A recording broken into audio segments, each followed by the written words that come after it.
All right, all right, all right. We are live, but I got to let it breathe just for a moment. Hang tight with us. Hang tight. Appreciate you. We're running a little bit late tonight. We had some technical difficulties, but we worked through them. So, Car Wash Channel, we see you in the chat. Appreciate your patience and everybody. But welcome in. It's the Frozen Rope Podcast. I'm your host, Chad Jensen. With me is the deputy editor of the Frozen Rope, Patrick Byrnes. Pat, first of all, it's good to see you, big dog. You know, we're sitting here once again kind of in the midst of the slowest part of the NBA calendar. In fact, if we didn't have FIBA, like there would literally be nothing going on. But so, we'll thank the basketball gods for that. But about a week ago, an article came out that you wrote, Insider. Was it Eric Walden? It was Walden. All right. So Walden talked about how the Jazz believe they're in a really good position to get Lauri Markkanen re-signed. And so tonight I wanted to talk about that and just kind of flush out some of the parameters. So first things first, set the table on where things stand relative to a Lauri extension, what kind of money or deal he could command. Like, is he in the max conversation? Is he in the super max conversation? And then we'll maybe transition to some of the other players that might impact. But first things first on Lauri. I think a lot of Jazz fans are concerned about Markkanen. You know, they've been snake bitten with Mitchell, thinking we can lock him up long term. And, obviously the Hayward, for the Jazz fans that have been around for a little while back in 2013. So, rest assured, I think it's very safe to say that Markkanen is going to be a Jazz for the next contract. The Markkanen, he would have to take less money if he were to go to play for someone else, where else, and there's just really no reason to. So where things stand now, Markkanen does not qualify for a supermax deal. He missed making All NBA by one player. He was like the next man up in All NBA. So the difference between a supermax and a max contract is the supermax you get 35% of what the salary cap is compared to the max, which would be 30%. Markkanen has 2 more years on his deal. The Jazz have options. They can let his current contract run its course. Run the risk of him being a free agent and going to another team and maybe taking a little bit less money, which I don't think really. That is an option, but is it? I think the Jazz want to lock him up before it would come to that. They don't want to risk that. So. From the Jazz standpoint, I think, because they have the money now, I think it's in their best interest to re-sign Markkanen now, not only because, he's an all-star caliber player, but, if you're the Jazz, do you want to risk him getting that supermax deal and have to pay that extra 5%? Probably not. If you're a Markkanen shoes, do you want to risk getting injured and losing a supermax deal or even a max deal? So I think it's in both their best interest, the Jazz and Markkanen's best interest, to get a deal done. I think they both benefit of, getting a deal done right now. Does Markkanen want to risk generational wealth just to get another 5%? Right. There's so much money. 5%. Well, let me ask you something though, Pat, on that subject. So. Now, I'm just playing devil's advocate here. You and I, we've known each other over 10 years, and we've gone through all kinds of different intellectual exercises in our time together. So I'm going to play devil's advocate here. Is there any reason to believe that 2022-23 Markkanen was an aberration, an outlier, not necessarily the status quo the Jazz could count on moving forward? In other words, would you have any reservations about getting that deal done with Lauri, only to see him maybe not play at that all-star caliber level after he gets paid? Because that's a common thing in pro sports, man. A lot of times players change when that bank account gets blasted into, as you said, generational wealth. Yeah, it's a good point. I think that you're always going to be worried about that. But if you're the Jazz, like, what other options do you have? What other all-stars are coming here, knocking on the Jazz door and want to play for us? The Jazz have leverage on Markkanen. They can pay him more money. Markkanen's got 2 more years on his deal. If he waits maybe another year. I mean, he could get hurt. You blow ACL, an Achilles, that generational wealth is gone. Yeah. So I don't think I would risk, if I'm marking it, I'm not risking an injury for an extra 5% on possibly making an all NBA team. So I think the Jazz are in a good situation. I think it makes sense for both of them to get something done sooner rather than later. I don't know. I just get a little skeptical.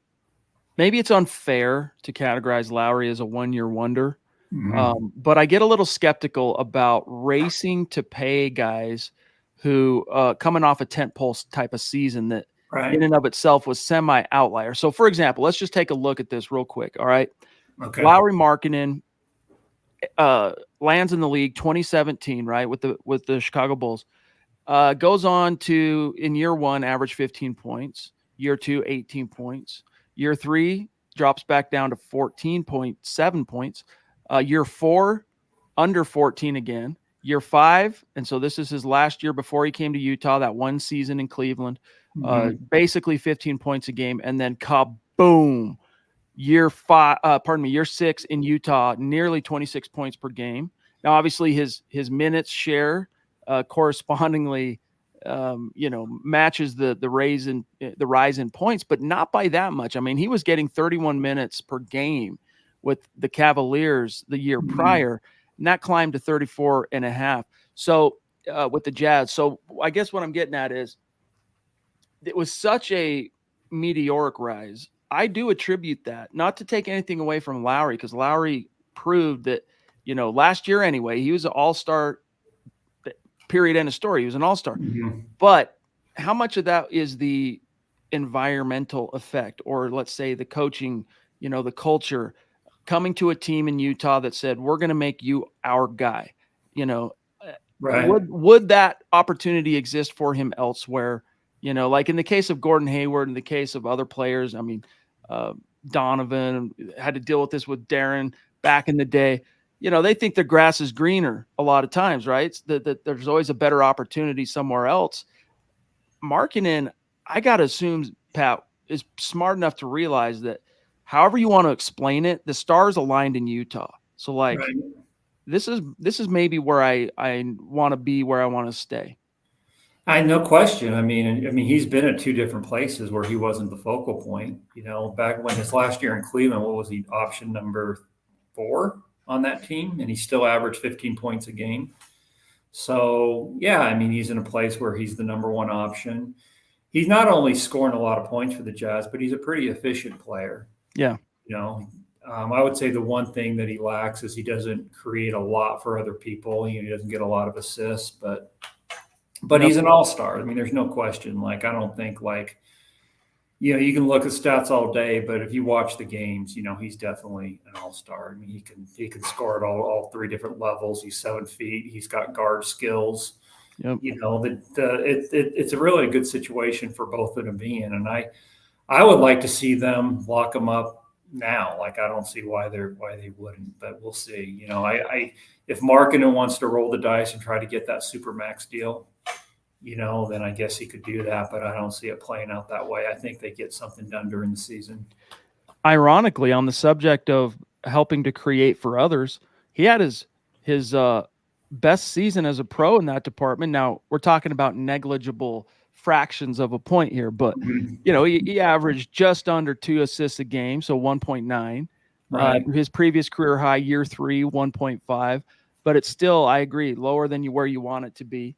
Car Wash Channel jumping in. What's up? Again, thank you for being with us. And guys, as you see from Car Wash here, we do this live because we want you to participate in the conversation. We want you to join the conversation, sound off, contribute to the conversation. So whether you're on YouTube, Twitter, Facebook, if you've got a topic, if you got a question, sound off. We will get to it. Car Wash says, I know the Jazz will sign Lauri to an extension. He will want to stay in Utah. He likes Utah. Yeah, it does. Thank you, Car Wash. It does make a lot of sense. I agree with you. Like, push comes to shove, putting myself in the shoes of the Jazz, like you said, I'm a little bit traumatized by the fact that we've had such a hard time keeping all-stars in Utah, bona fide stars who want to and are willing to go the distance in Utah. I mean, really, Karl Malone. I mean, Rudy, I guess. Rudy, you could say, was a guy who was willing to go the distance. Like, he would have happily ended his career in Utah. But there's trauma there from players spurning the Jazz, and we've already listed them. So maybe I'm thinking one in the hand, two in the bush. Better not to look the gift horse in the mouth. Whatever. Pick the cliche. Let's roll this deal out. Let's get Lauri signed. And then also let's get excited, Pat, about the possibility of other younger players that we're developing continuing to turn corners. I mean, including Walker Kessler. We don't know quite yet what the limits of his ceiling look like.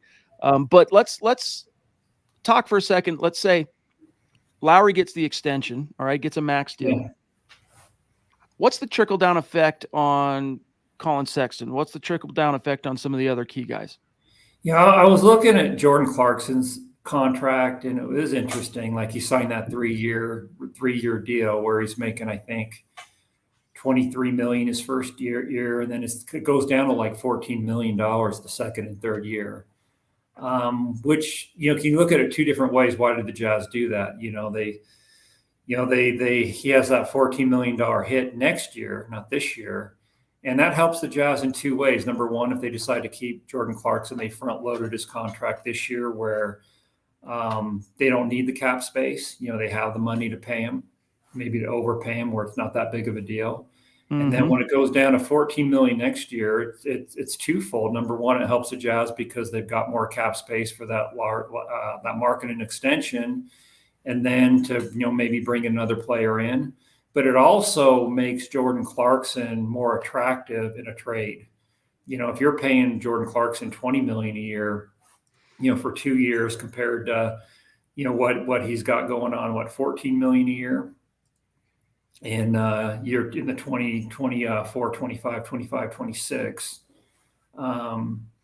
Yeah, I mean, it makes sense that he becomes a tradable asset at that point in 2024 with that salary and with what he's doing on the court.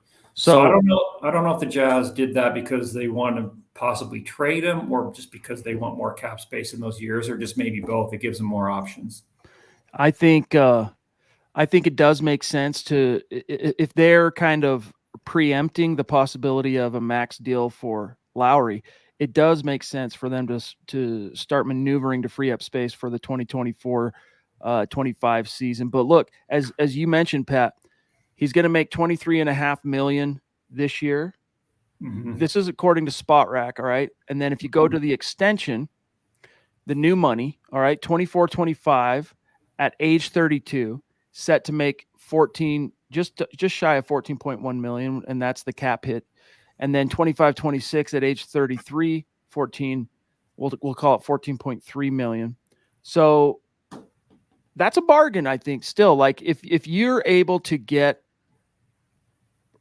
a comparable play out of Jordan Clarkson, the similar play that you got from him this past season, where look, I know we talk about, hey, his best role, put him back on the sixth man, let him do his thing. Like that, I think that ship has sailed as far as the thinking at Jazz Central. I don't think that they view Jordan as a starter, as a key contributor. Not to say that bona fide six men aren't key contributors, but you get my gist. So I think they're moving forward with him as that guy, in the pecking order, the number 2 to the Lauri number 1. But if they can get comparable play, I mean, he gave the Jazz all-star caliber play last year. Wasn't quite enough to really force himself into the all-star conversation, but like, I'll say fringe all-star caliber play at times. That's a pretty good 1 and a 2 moving forward. And then if you can continue seeing good growth from Walker, if you can continue to see, we'll see what happens in a contract year with Talon, Horton Tucker with THT, Collins, we'll see if he ends up flourishing in a new environment in Utah. Like there's a lot of horses that the Jazz have that could really, if the stars align, if things come together, man, could rubber band ricochet this team into like bona fide Western Conference force to be reckoned with. Yeah, the situation that I'm curious to see that's going to play out. We'll see how it plays out, but it's Colin Sexton and Jordan Clarkson offer the same skill set. they're really, in essence, I mean, even if you take, after this year, next year, you're paying $30 million between the two players that really, like I say, give you the same thing. At some point, are the Jazz going to make a decision that one of those guys, has to go? Not because they're not good players, but because, like I say, you can bring somebody else in that offers a little bit something different to make your team a little bit more balanced. Yeah. So, when the rubber meets the road, I think at some point, maybe not this year, but next year, the Jazz have to make a decision as far as who they're going to keep, Clarkson and Sexton, to try to bring another player in for a trade, and use their salaries to offset it. So which one is it going to be? I just can't see both those guys being on the Jazz for 3 years, being on the same team. You're probably right. It's going to be interesting to see how this season plays out because, as we talked about last week, Colin laying down the gauntlet saying, hey, I'm trying to force my way into number one point guard. Like, I want to be the guy. I'm trying to show them. I'm trying to, basically putting his own team on notice in a positive sense that, hey, I'm going to vocalize what I want. I want the starting job. That's cool. Thank you for communicating that to us, Colin. Now let's see it come out in the wash, right? Let's see it actually affect your play, because wanting something, setting a goal, hey, that's like step number one. That's good. But not everyone actually puts in the required effort or even has necessarily the, I won't say qualifications, but what it takes to achieve the goal. That's why they're often called dreams, right? Because sometimes they're just not quite, realistically, our capabilities don't always line up with what our life goal is. So then they become more of a dream. I wouldn't categorize that for Colin. I wouldn't call it a dream. I think it is realistic. I think he has the capability. Now, whether he can put it all together, though, especially, Pat, in the face of some of the competition that he'll face for that job, starting point guard, we'll see. Yeah, with Sexton, I think it's a matter of he can do it on the offensive end, and I'm sure he can get better at, or he'll get better at, being more of a facilitator and running the offense instead of just a scorer. What I worry about Sexton is defensively, especially because Ainge has that history of having want to have that, long players, especially in the starting lineup. And, he's had the small point guards in Boston. He had Isaiah Thomas for 1 year, and he had enough of that. He got rid of him, and then he brought Kyrie in. Kyrie's not very long. And I don't know. I think his defensive liabilities are going to hurt him as far as getting himself inserted in the starting lineup as far as Sexton goes. Well, listen, guys, it's going to be fun to see how it all plays out. We're basically, tonight, we're a little out of time. We had to go a little bit shorter tonight because we had some technical difficulties, and that consumed a good chunk of how long we could be live tonight. So, but it's been a good conversation, Pat. We got to pretty much all the topics we wanted to relative to Lauri and just kind of how getting him signed, getting him extended, what the implications are for some of the other key players. So a lot of fun. And guys, before we dip on out of here, though, make sure you connect with us to keep the conversation going outside of these live streams on Twitter or X or whatever you want to call it. Pat on Twitter at PBurnsNBA. You can connect with me at Chad and Jensen. And then make sure you are following the Frozen Rope on all our different channels on Twitter, on YouTube, on Facebook, because we got some big plans for the 2023-24 season. It's going to be a gas. So Pat and I, we're out. We'll be back, of course, next Tuesday, same time, 5 p.m., but we'll avoid the technical difficulties next time and be on time. So 5 p.m. Mountain time. And then between now and then, Jared Cook's show, Thursday night, Salt Lake Takes, same time, 5 p.m. So look forward to that. Pat, it's been a blast, brother. Talk to you next week. It has. We'll see you next week.